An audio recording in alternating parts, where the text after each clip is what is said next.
혹시 포르모사라는 말을 들어보셨나요? 이 말은 포르투갈어로 아름다운이라는 뜻을 가진 단어인데 이게 또 우리나라와 멀지 않은 섬을 지칭하는 말이기도 해요. 네, 바로 대만입니다. 대만이라고 하면 최근 동아시아에서 가장 뜨거운 감자이지 않을까 싶은데 이 사진을 보시면 대만의 인구 밀도 뭔가 심상치 않죠? 동쪽부터 중앙 부근까지의 지역은 사람들이 거의 살지 않는 듯 하지만 서쪽 해안 지역에는 극단적으로 많은 사람들이 밀집되어 있어요. 그리고 이 상황은 심각하다고 소문난 우리나라의 인구 밀도보다 높은 수치를 보인다고 하는데 그렇다면 과연 대만의 인구는 왜 이런 밀집 현상을 보이고 있는 걸까요? 오늘은 이 내용을 한번 이야기해볼까 합니다. 자, 오늘 저와 함께 살펴볼 지식 가이드는 대만 인구 밀도입니다.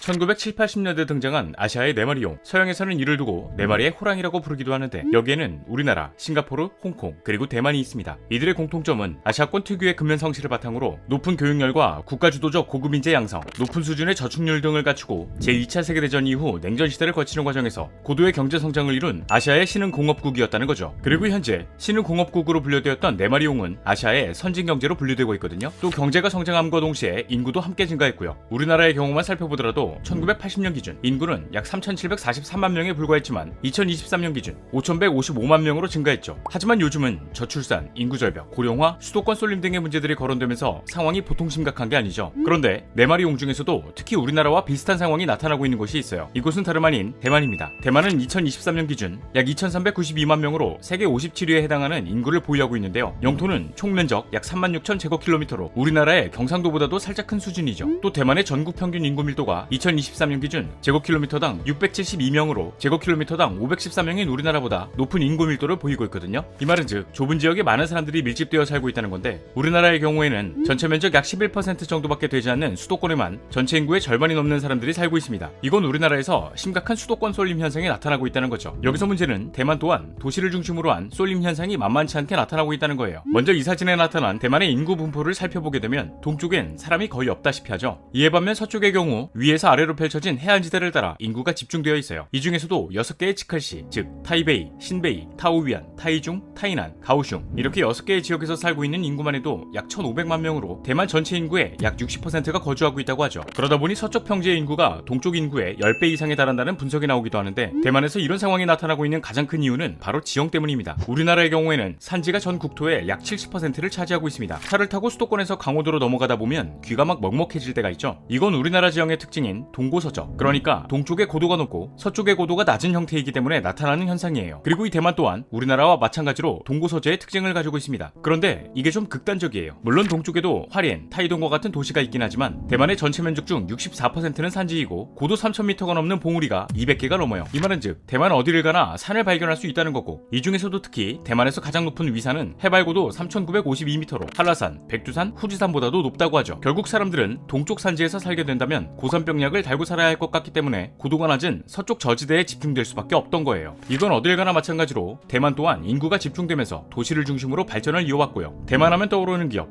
반도체 파운드리 기업인 TSMC죠. 이 기업도 대만의 실리콘밸리라 불리는 북서쪽 신주시에 자리 잡고 있습니다. 결국 대만의 사람들은 일자리를 얻고 경제활동을 하기 위해선 서쪽 해안가로 이동할 수밖에 없었던 건데 대만에서 최근 인구 밀집 외에 또 다른 문제가 거론되고 있어요. 우리나라의 저출산 심각하죠. 0.78명으로 매년 신기록을 세우면서 전 세계 꼴찌를 달리고 있어요. 하지만 이 대만도 만만치 않습니다. 2022년 기준 0.87명을 기록하면서 우리나라와 근소한 차이를 보이고 있거든요. 이런 상황을 보면 둘 다 반도체는 참 잘하는데 저출산 때문에 인구 절벽, 고령화 같은 문제가 심각해지면서 국가 전체의 경쟁력을 악화시킬 수 있다는 전망이 나오고 있어요. 이로 인해 대만은 인구 감소 문제를 대비하기 위해서 향후 10년 동안 외국인 인재 약 40만 명을 유치할 것이라는 입장을 밝히기도 했죠. 하지만 이건 어디까지나 대만 정부의 의견일 뿐 대만인들이 이민을 수용할 것인가에 대한 문제가 거론되고 있습니다. 그리고 이 문제는 대만의 역사와 아주 밀접한 관련이 있죠. 먼저 현재 대만에 살고 있는 인구 구성을 살펴보게 되면 크게 본성인과 외성인으로 나눌 수 있어요. 대만 전체 인구 비중의 87%를 차지하고 있는 본성인의 경우에는 아주 오래전부터 대만에 살고 있었던 원주민, 즉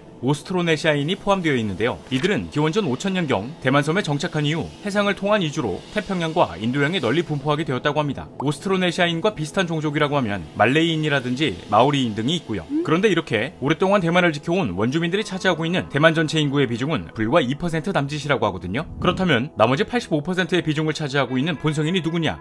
바로 한족 이주민입니다. 이들은 명나라와 청나라 시절 대만으로 건너온 사람들이죠. 한족 이주민들의 특징은 아무래도 명나라와 청나라 시절 대만으로 건너와 정착했다 보니 적어도 100년, 길게는 수백 년 이상 대만에서 살아왔던 사람이라는 거예요. 이 말은즉 할아버지 또는 할아버지의 할아버지까지는 중국에서 살았을지 몰라도 현재 대만에 있는 본성인들은 중국에 아무런 연고가 없는 경우가 많아서 스스로 중국인이라 생각하는 사람이 적다는 특징이 있죠. 그러나 이 대만 사람들 중에는 종종 중국 본토에 애착을 가지고 있는 사람들이 있거든요. 이 사람들이 다름 아닌 외성인입니다. 대만 인구 비중의 13%를 차지하고 있는 외성인들은 국共내전에서 마오쩌둥의 공산당에게 패배한 장제스의 국민당이 국부천대, 즉 국가의 정부를 대만으로 이주하는 과정에서 함께 건너온 사람들이에요. 이들은 원래 중국은 우리가 지배해야 하는 땅이고 언젠가는 중국으로 다시 돌아가 통일을 하겠다는 의지를 품고 있는 경우가 대다수라고 하죠. 물론 중국 주도의 독립 말고 대만에 있는 국민당의 주도로 말이에요. 그런데 외성인들이 대만으로 건너왔을 당시 세력을 키워 독립시켜야겠다는 생각이 잘못 작용했는지 대만 정부의 고위 간부층이나 경찰 같은 직업을 외성인들이 독차지하면서 오래전부터 대만에 살고 있던 본성인들을 차별하고 탄압하기 시작했습니다. 심지어 장제스와 국민당은 계엄령을 무려 40년 동안 선포하면서 입에도 담을 수 없는 끔찍한 만행을 저지르기도 했죠. 이후 국민당은 대만의 본성인들에게 중화민족주의, 그러니까 중국인 특유의 자문화 중심주의 사상을 강요하면서 세뇌를 하기도 했어요. 중국의 문화나 역사를 가르치고 대만의 역사를 중국의 역사에 편입시키고 심지어 대만인들이 사용하고 있던 언어를 쓰지 못하게 한 이후 중국인이 쓰는 북영어를 쓰도록 강제하기까지 했죠. 그러다 보니 외성인과 본성인 사이 차별과 갈등의 골이 점점 깊어져 갔습니다. 그러던 1972년, 지금으로선 상상하기 힘들지만 대탕트라는 현상이 나타나게 되거든요. 여기서 말씀드린 대탕트란 1970년대 미국과 소련을 중심으로 양극체제하에 보이지 않는 권력 다툼을 이어가고 있을 때 서로 긴장을 풀고 화해하는 분위기가 조성되었던 거예요. 그리고 이때 미국의 닉슨 대통령이 모스크바와 베이징을 방문하게 되면서 1979년에는 미국과 중국이 수교를 맺기도 했죠. 이로 인해 대만은 유엔 안보리 상임이사국 자리에서 쫓겨나 국가라는 이름을 잃어버리게 되고 완전한 찬밥 신세가 되고야 말았습니다. 이에 반면 중국은 이 시점을 기준으로 하나의 중국 원칙을 강조하기 시작하면서